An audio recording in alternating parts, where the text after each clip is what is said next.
راولاکوٹ میں یوم دفاع ملی جوش و جذبے کے ساتھ منایا گیا۔ کمیونٹی ہال ڈسٹرکٹ کمپلیکس میں پروکار تقریب کا انعقاد کیا گیا۔ مقررین نے 1965 کی جنگ اور آپریشن بنیان المرصوص کو پاکستان کی ناقابل تسخیر قوت کی علامت قرار دیتے ہوئے قومی اتحاد پر زور دیا۔ اس حوالے سے تفصیلات بتا رہے ہیں خورشید بیگ۔ جی بالکل، میں اس وقت موجود ہوں راولاکوٹ کے ڈسٹرکٹ کمپلیکس میں، جہاں پہ کمیونٹی ہال میں آج کا دن انتہائی عقیدت و احترام سے منایا گیا۔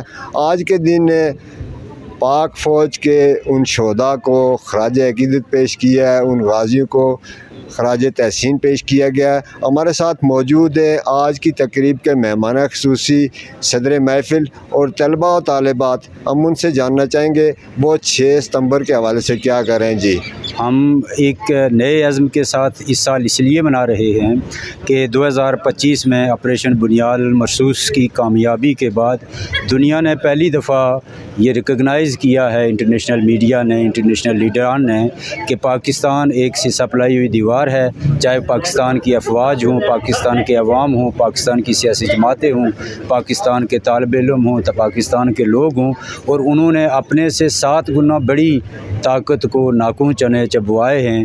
اس لیے آج کا یہ دن ہم ایک نئے عزم اور نئے حوصلے کے ساتھ منا رہے ہیں۔ Defense Day. 6 September is not just a date. It's a symbol of courage, sacrifice, and unwavering loyalty. On this day in 1965, the brave soldiers of Pakistan defended our homeland with unmatched bravery and strength.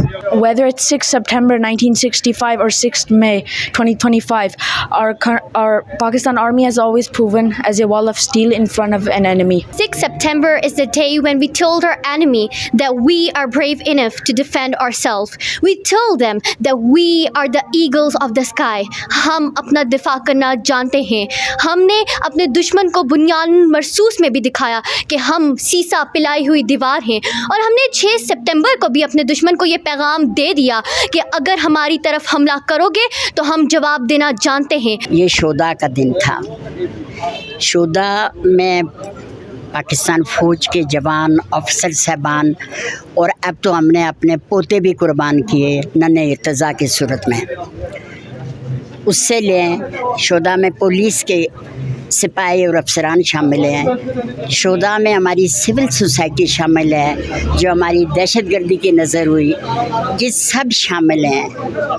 یہ جو ظلم اور ستم ہوا، یہ اس کی بنیاد جو ہے وہ تقاضا اور تنازع جو ہے وہ کشمیر ہے۔ تو یہ شہادتیں بھی ہوتی رہیں گی جب تک کشمیر آزاد ہوتا۔ تقریب کے اختتام پر شہداء کو خراج عقیدت اور غازیوں کو سلام پیش کیا گیا۔ ملکی استحکام اور خوشحالی کے لیے خصوصی دعائیں کی گئیں۔ یوم آزادی اور سیلاب کے دوران خدمات سر انجام دینے والوں میں شیلڈز تقسیم کی گئیں۔ Khurshid Baig, JK news, Rawalakot.